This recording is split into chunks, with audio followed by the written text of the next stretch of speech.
जय हिंद, वंदे मातरम। प्यारे साथियों और सभी साथियों का स्वागत करता हूं आज क्लास में। और प्रिय विद्यार्थियों, आज हम पढ़ने वाले हैं हिंदी आदिकाल का नामकरण। यानी कि अभी जो टॉपिक चल रहा है वो चल रहा है हिंदी साहित्य का इतिहास।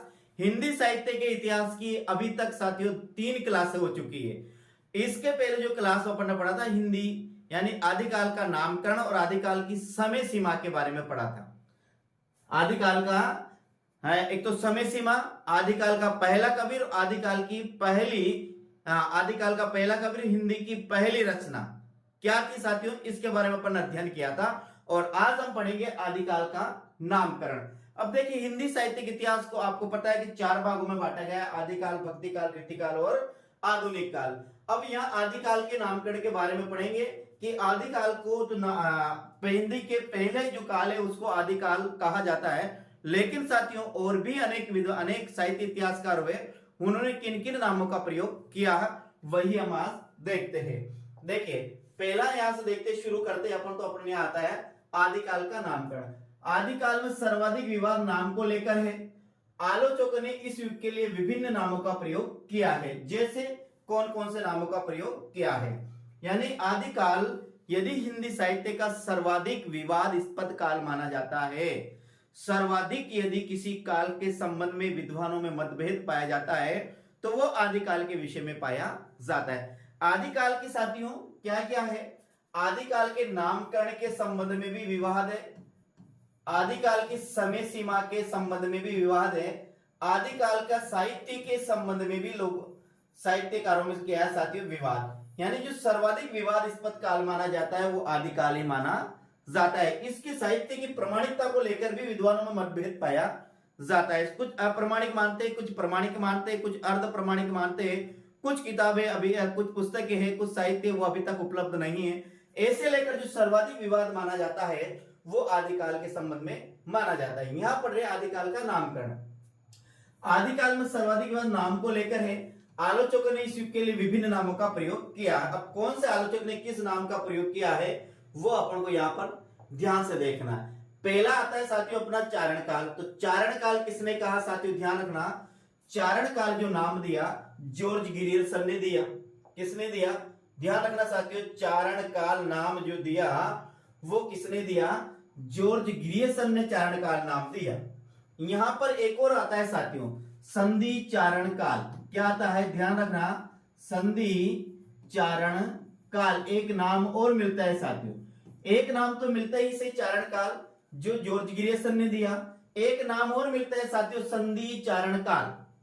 तो संधि चारण काल जो नाम दिया ये दिया किसने दिया साथियों? डॉक्टर राम कुमार वर्मा ने। ध्यान रखना, डॉक्टर राम कुमार वर्मा ने आदिकाल को संधि चारण काल कहा है। ये दोनों प्रश्न अक्सर एग्जाम में आते हैं साथियों कि चारण काल का प्रयोग, आदिकाल के लिए चारण काल नाम का प्रयोग तो जॉर्ज गिरियर्सन ने किया, परंतु आदिकाल को संधि चारण काल नाम किसने दिया?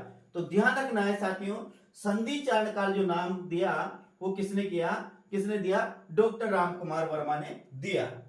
देखिएगा, चारण काल का नाम का प्रयोग किया जॉर्ज गिरियर्सन ने। तो आरंभिक और शून्य काल, आरंभिक काल भी कहा और शून्य काल भी कहा। तो ये किसने कहा साथियों, ध्यान रखना, यह कहा मिस्र बंधुओं ने। किसने? मिस्र बंधुओं ने आदिकाल को आरंभिक काल भी कहा और आदिकाल को शून्य काल भी कहा। अब देखो इसको याद कैसे करना है। आरंभिक काल किसने कहा? तो देखें यहां आ लिखेंगे और न लिखेंगे में, आम क्या लिखेंगे? आरंभिक में आगे आ लिखेंगे और पीछे करेंगे में। तो आ से तो बनेगा आरंभिक काल और में से बनेगा साथियों मिस्र बंधु। आरंभिक काल या तो आ में लिख दे, आप क्या याद कर ले, आगे से आप कर ले आ, पीछे से आप कर ले मी, या फिर आप आ या मी। आ से आरंभिक काल और मी से मिस्र बंधु, या ऐसी इसको याद कर ले आ और मी। क्या याद करें? आ और यहां से मी। तो आ से तो बनेगा आरंभिक काल और मी से बनेगा मिस्र बंधु। इस प्रकार से आपको याद करना है। प्रारंभिक काल एक और आता है साथियों, किसने कहा? प्रारंभिक काल कहा डॉक्टर गणपति चंद्रगुप्त ने। अब इसको कैसे याद करेंगे? इसको आप याद करेंगे प्रा और गे। क्या याद करेंगे? प्राग। प्रारंभिक काल को प्राग ऐसे याद करेंगे, प्रारंभिक काल प्राग। तो प्रा से तो बनेगा प्रारंभिक और गे से बनेगा गणपति चंद्र गुप्त साथियों। इस प्रकार से आपको याद करना है। आ से याद करें क्या, इधर से लेंगे आ, इधर से लेंगे मी, ये दोनों बनेगा आ मी। तो आ से तो आरंभिक काल और मी से बनेगा मिश्र बंधु। इसी प्रकार आरंभिक काल में आप याद करेंगे आ और इधर करेंगे ग, क्या करेंगे प्रा और गे, प्रा और गे साथियों। तो पे से तो बनेगा प्रारंभिक और गे से बनेगा गणपति चंद्र गुप्त। इसके बाद बात करते हैं वीर काल की। तो वीर काल कहा साथियों विश्वनाथ प्रसाद मिश्र ने। किसने, देखिए यहाँ वी है और यहाँ भी क्या है वी है, वीर विश्वी, ऐसे याद करना है। वीर काल विश्वनाथ प्रसाद मिश्र। यह एक और ध्यान रखना है, इसे वीर काल तो कहा विश्वनाथ प्रसाद मिश्र ने और वीर गाथा काल कहा आचार्य रामचंद्र शुक्ल ने। दोनों को याद रखना है। जैसे चारण काल कहा जॉर्ज ग्रिसन ने और संधि चारण काल कहा रामकुमार वर्मा ने। क्या संधि चारण काल किसने कहा, रामकुमार वर्मा ने कहा।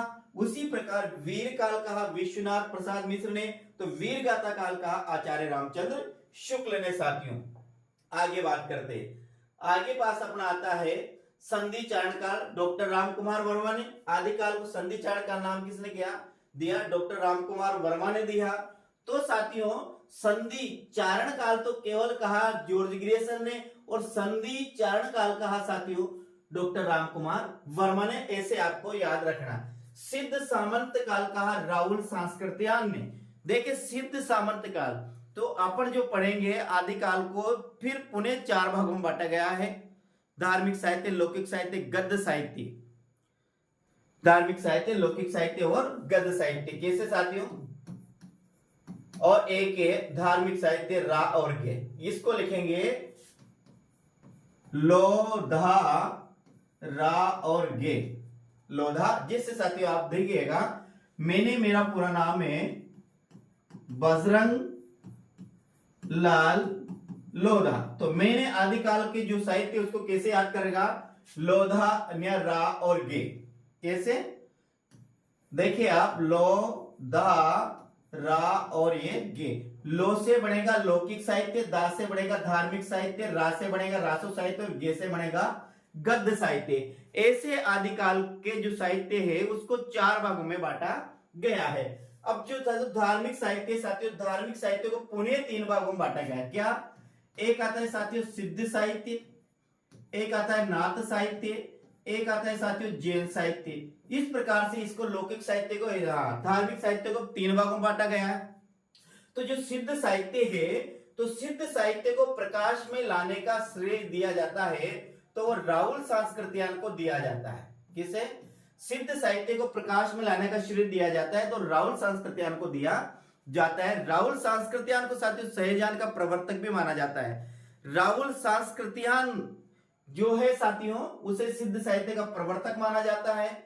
तो देखिए यहाँ पर यहाँ याद करना है सिद्ध सामंत काल। तो ये जो सिद्ध है सिद्ध साहित्य, तो सिद्ध साहित्य को आपको राहुल सांस्कृत्यायन से याद करना है। इसके बाद आता है बीज वफन काल, तो ये आता है महावीर प्रसाद द्विवेदी। तो इसको याद कैसे, बी से आप याद करें, इधर करें आप बी और इधर आप लिखे में, क्या लिखे, इधर लिखे साथियों आप बी और इधर लिखे आप में। तो बी से बनेगा बीजवन काल और में से बनेगा महावीर प्रसाद द्विवेदी। तो बीजवन काल से बी में ऐसे याद करें, बी म, बी और ये में। तो बी से तो बनेगा बीजवपन काल और में से बनेगा महावीर प्रसाद द्विवेदी। अगला आता है अपभ्रंश काल। क्या आता है, अपभ्रंश काल। इसको याद रखना, अपभ्रंश काल को ये कहा पंडित चंद्रधर्म शर्मा गुलेरी, पुरानी बस्ती जयपुर में जिनका जन्म हुआ था। और इनके साथियों अपनी जो प्रसिद्ध कहानी, आज तक जितनी भी कहानियां लिखी गई हिंदी साहित्य में, उसमें जो सबसे प्रसिद्ध कहानी है वो था, वह है उसने कहा था। ये उसने कहा था साथियों प्रथम विश्व युद्ध के आधार पर पंजाब की पृष्ठभूमि को ध्यान में रखकर यह लिखी गई है और सोरसती पत्रिका में ये 1915 में प्रकाशित हुई थी साथियों। बिल्कुल इसमें हजारा पढ़ेंगे, इसमें लैना सिंह, हजारा सिंह, बुद्धा सिंह, ये जितने भी है साथियों, बिल्कुल जब भी इस कहानी को पढ़ेंगे कि उसने कहा था, ये उसने कहा था शब्द किसके लिए आया, ये उसने कहा था जो शब्द आया साथियों ये सूबेदारनी के लिए आया, जो हजारा सिंह की पत्नी है और लहना सिंह की ये प्रेमिका है बचपन के साथियों, जो कहां पर मिलते थे, ये पंजाब के गुरु बाजार थे साथियों। पंजाब का एक दूध डेयरी थी साथियों, एक दही डेयरी, दूध डेयरी थी, वहां पर दोनों ये दही लेने जाते थे बचपन में। वहां पर इनकी मुलाकात होती है, वहां पर इनकी बातें होती है, और फिर ऐसा समय आता है साथियों कि दोनों का, लहना तो फौज में चला जाता है, सुबेदारनी की सगाई हो जाती है किसी के साथ। फिर ये कहानी वहां से आगे बढ़ती है साथियों। जब भी इस कहानी को पढ़ेंगे बड़ा आनंद के साथ पढ़ेंगे, और इस कहानी को मैंने पढ़ा है आपको साथियों, तो चुटकियों में ये कहानी आपको याद हो जाएगी। तो ध्यान रखना, अपभ्रंश काल में आएगा पंडित चंद्रमा शुलेरी गुलेरी। जे काव्य बाल्यकाल है रमा शंकर शुक्ल रसा। जे काव्य या बाल काव्य के लिए आएगा रमा शंकर शुक्ल रसाल ने आदिकाल को जे काव्य या बाल काल कहा। संक्रांति काल राम प्रसाद मिश्र ने साथियों संक्रांति काल कहा। किसने?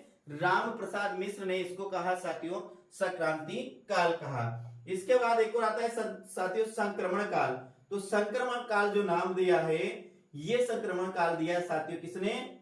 संक्रांति काल तो राम प्रसाद मिश्र ने दिया है, संक्रमण काल दिया है साथियों दो व्यक्ति का नाम आता है इसमें। एक तो आता है डॉक्टर हरिश्चंद्र वर्मा और एक आता है राम केलावन पांडे। क्या आता है किसमें? संक्रमण काल में। याद रखना, डॉक्टर हरिश्चंद्र वर्मा और डॉक्टर राम केलावन पांडे दोनों ने आदिकाल के लिए संक्रमण काल नाम का प्रयोग किया। आधार काल का आता है डॉक्टर मोहन अवस्थी ने आदिकाल को आधार काल कहा। आदिकाल के लिए आधार काल शब्द का प्रयोग किसने किया? तो आदिकाल के लिए आधार काल जो शब्द का प्रयोग किया डॉक्टर मोहन अवस्थी ने आदिकाल को आधार काल का। अंधकार काल साथियों आता है कमल कुल श्रेष्ठ। अंधकार कमल कुल श्रेष्ठ, अंधकार काल कमल कुल श्रेष्ठ, अंधकार काल कमल कुल श्रेष्ठ। ऐसे अब याद करेंगे तो ये बिल्कुल याद हो जाए। संक्रांति काल राम प्रसाद मिश्र, संक्रमण काल डॉक्टर हरिश्चंद्र वर्मा और राम केलावन पांडे, आधार काल डॉक्टर मोहन अवस्थी, अंधकार काल डॉक्टर कमल कुल श्रेष्ठ, उद्भव काल, उद्भव ऊ से याद रखे आप वासुदेव सिंह। उद्भव काल में ऊ से वासु, ऊ से याद रखिएगा वासु, ऊ से याद रखेंगे वासु, ऊ से याद रखेंगे वासु, ऊ से याद रखेंगे वासु। तो उद्भव काल जो शब्द है वो किसने कहा? डॉक्टर वासुदेव सिंह ने इसे उद्भव काल कहा। देखिए अंधकार, ये अंधकार है साथियों, अंधकार यानी अंधेरा, और ये कमल है साथियों। तो इसका उल्टा समझ लिएगा कि अंधकार में कमल क्या होता है? बंद हो जाता है, और प्रकाश में कमल क्या है? खिल जाता है। तो अंधकार काल कमल कुल श्रेष्ठ। आदिकाल शब्द साथियों ये हजारी प्रसाद द्विवेदी ने आदिकाल को सिर्फ आदिकाल कहा है। आदिकाल शब्द का प्रयोग साथियों आचार्य रामचंद्र शुक्ल ने भी किया, लेकिन आदिकाल को आचार्य रामचंद्र शुक्ल ने वीरगाथा काल भी कहा। हिंदी साहित्य के पहले काल को यदि किसी ने एक नाम दिया है तो वो आचार्य जयप्रसाद ने दिया, और इन्होंने केवल एक ही नाम दिया आदिकाल। तो इस काल का जो हिंदी साहित्य का पहला काल है, इसके लिए है यदि सर्वमान्य मतानुसार किसी नाम का प्रयोग किया जाता है तो वो आदिकाल नाम का प्रयोग किया जाता है। आदिकाल ये है हजारी प्रसाद द्विवेदी का सर्वमान्य मतानुसार हिंदी साहित्य के पहले काल को आदिकाल के नाम से जाना जाता है। प्रिय साथियों आगे हम बात करते हैं। अब देखिएगा, ध्यान से देखिएगा, यहाँ पर आगे और भी इसके कुछ बिंदु है साथियों, उनको यहाँ पर हम क्लियर करते हैं। अब देखिए, आदिकाल के लिए चारणकाल नाम का प्रयोग सर्वप्रथम जॉर्ज ग्रिसन ने किया, तत्पश्चात रामकुमार वर्मा ने इसे संधि चारणकाल कहा। आदिकाल के लिए चारणकाल शब्द का जो सर्वप्रथम प्रयोग किया वो किसने किया साथियों? जॉर्ज ग्रिसन ने किया, लेकिन इसके पश्चात डॉक्टर रामकुमार वर्मा ने इसी आदिकाल को संधि चारणकाल कहा। याद रखना, आदिकाल के लिए चारणकाल नाम का प्रयोग सर्वप्रथम जॉर्ज ग्रिसन ने किया, तत्पश्चात रामकुमार वर्मा ने इसे संधि चारणकाल कहा। इस काल के लिए आदिकाल नाम का सबसे पहले प्रयोग मिश्र बंधुओं ने किया। इसके बाद आचार्य शुक्ल ने आदिकाल नाम का प्रयोग किया। अब ध्यान रखना, आदिकाल जो शब्द आता है, आदिकाल जो शब्द आता है साथियों, तो आदिकाल शब्द का प्रयोग मिश्र बंधुओं ने भी किया। किसने किया? मिश्र बंधुओं ने भी आदिकाल शब्द का प्रयोग किया, और साथियों और किसने? आचार्य रामचंद्र शुक्ल ने भी ये हिंदी साहित्य के पहले काल के लिए आदिकाल शब्द का प्रयोग किया। लेकिन मिश्र बंधुओं ने भी इसके लिए अलग अलग नाम का प्रयोग किया।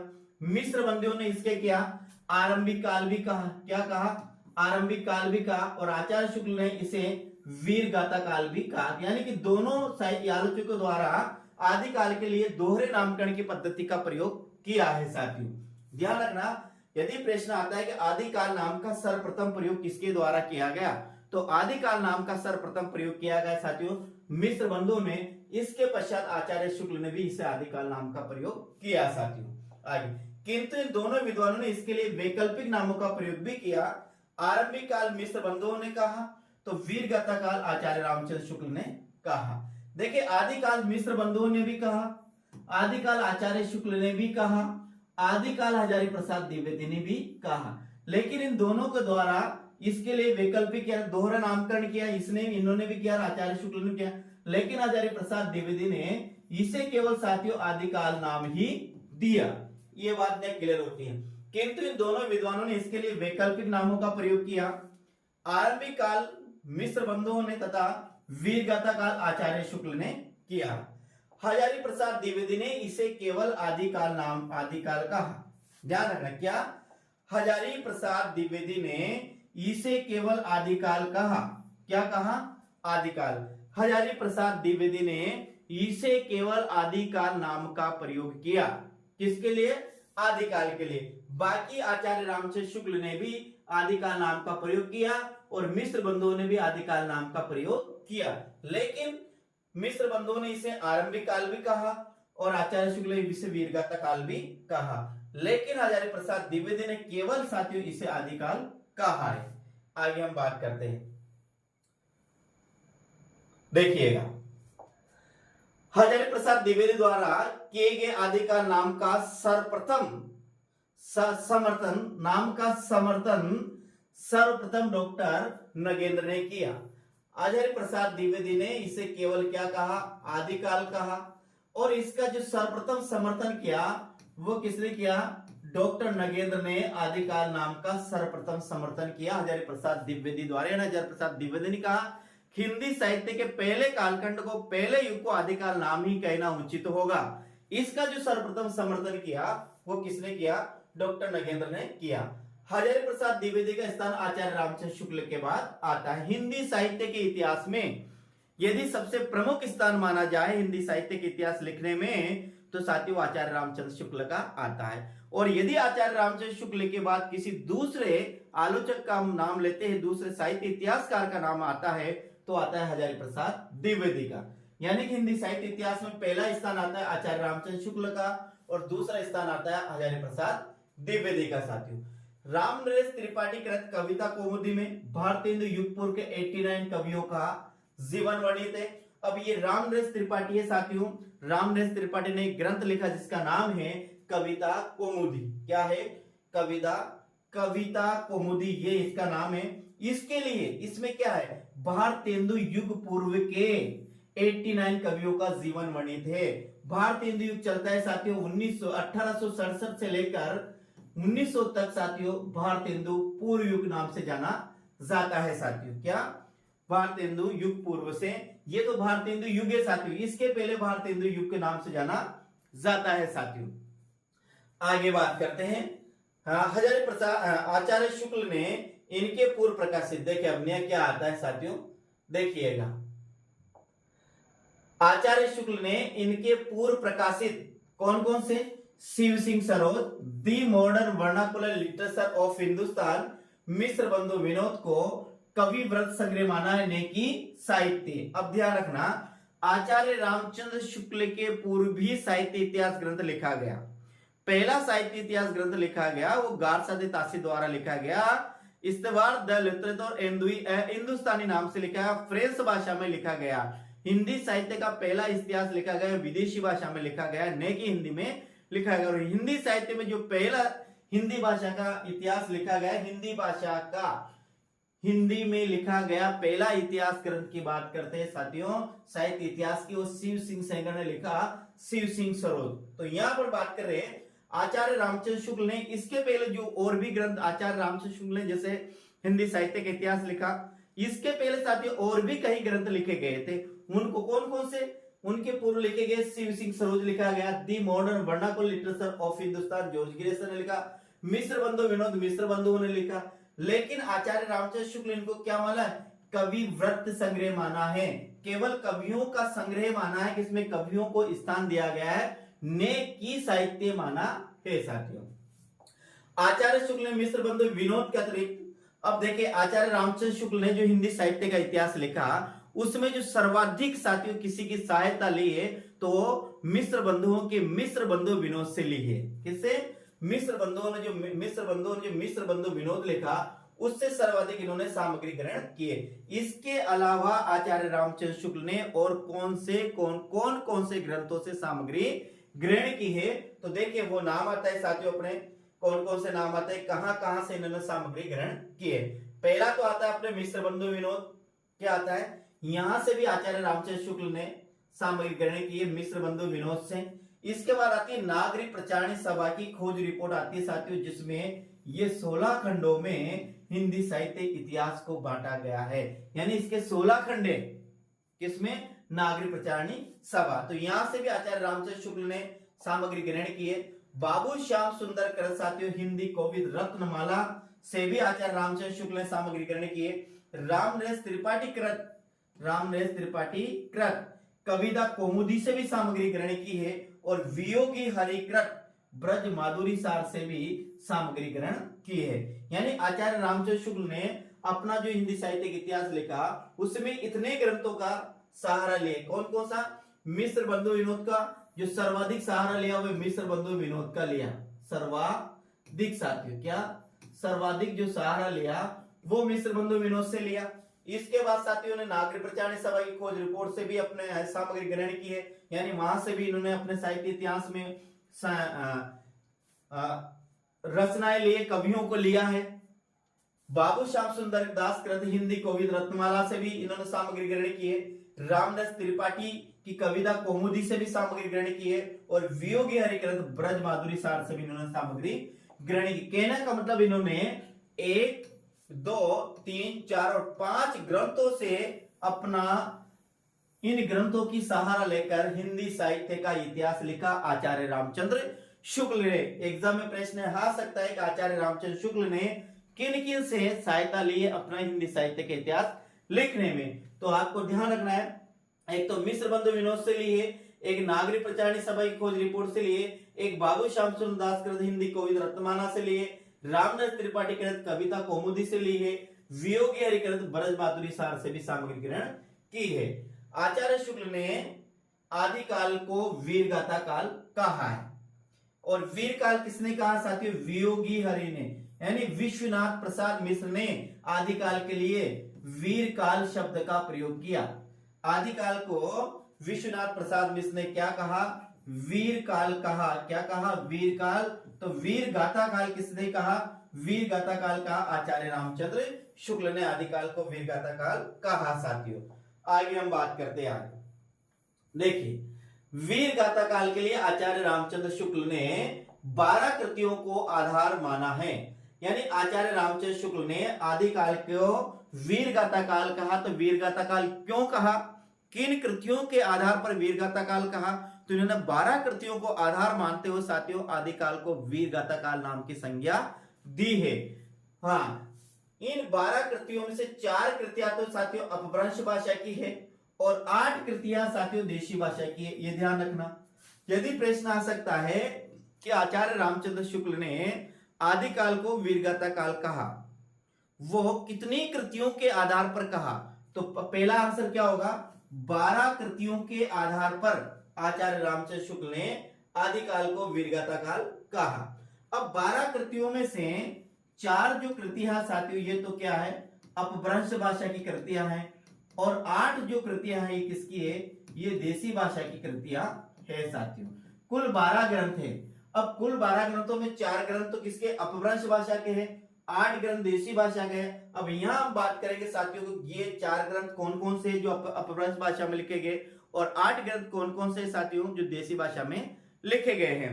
तो हम 4 ग्रंथों की बात करते हैं साथियों। तो पहला इसमें 4 में से बिल्कुल सीधा है साथियों, आपको देखिए पहला आप याद करेंगे, यहां है साथियों हम्मीर रासो।